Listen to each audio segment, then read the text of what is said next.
Stroll se console en pensant au futur excitant d'Aston Martin. Ouais, on va dire ça, Lens, on va dire ça. Si l'équipe peut résoudre le problème donc du marsouinage qui lui coûte entre 5 dixièmes et 75 centièmes de seconde par tour, donc 3 quarts de seconde, quand même, hein. Un bon potentiel sur la voiture pourrait être instantanément débloqué. Mais Aston peut-elle y arriver? Bah, c'est comme Mercedes, même problème, hein. Les deux sont liés finalement. C'est pareil, Mercedes, dès qu'ils se débarrassent du problème, ils peuvent débloquer pas mal de chrono là, de temps autour. Plus vous faites rouler ces voitures plus près de la piste, plus elles sont performantes en termes de PRO. Mais il y a du marsouinage. Quand ça démarre, ce n'est pas drôle et le coup est un peu douloureux le lendemain. En général, nous avons été limités avec le front plat qui s'est cassé sur notre voiture, donc nous devons surveiller notre marsouinage pour ces raisons. On dirait que les Ferrari et les Mercedes peuvent rebondir plus que nous, donc ils doivent avoir un plancher qui est plus robuste, qui n'est pas aussi fragile que le nôtre potentiellement. Mais c'est juste une partie de l'apprentissage de ces nouvelles voitures et de la compréhension de leurs différences. Ça a été une surprise pour tout le monde ce marsouinage. Tout le monde, s'ils peuvent résoudre le marsouinage, ils seraient très heureux. Et nous inclus. Je suis convaincu qu'en tant qu'équipe, nous pouvons améliorer et pousser cette voiture plus loin.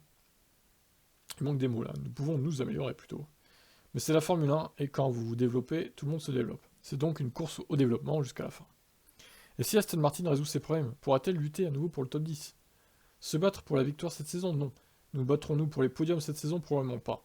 Arriverons-nous à une position où nous pourrons nous battre pour les points? Je l'espère vraiment.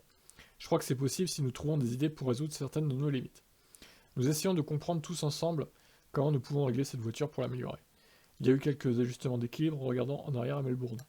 Que nous aurions pu faire différemment pour potentiellement avoir une meilleure course. Donc nous étudions tout ça et nous voyons le reste de la saison comme une opportunité de changer certaines des choses et de résoudre certains des problèmes que nous avons. Le court terme est un peu désespérant pour Aston Martin, mais le moyen et le long terme sont plus prometteurs. Les recrutements piochés chez Red Bull notamment, la construction d'une nouvelle usine, l'augmentation budgétaire, sur le papier, l'équipe de Silverstone a les armes pour briller.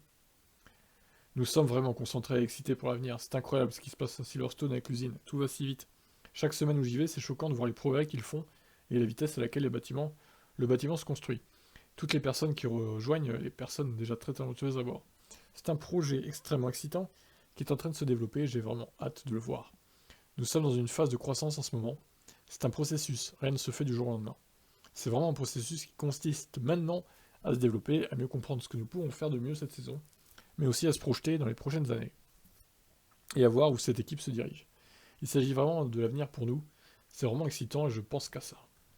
Ouais, alors Stroll, franchement, il a la belle vie lui, parce qu'au final, il se fera jamais virer de chez Aston Martin, vu que c'est l'écurie de son père finalement. Donc il a un baquet assuré toute sa vie en Formule 1, quoi. C'est incroyable hein, quand même. Même s'il fait de la merde, alors certes, il sera peut-être tapé sur les doigts par son père, peut-être qu'à mon avis, à Melbourne d'ailleurs, il s'est fait taper dessus.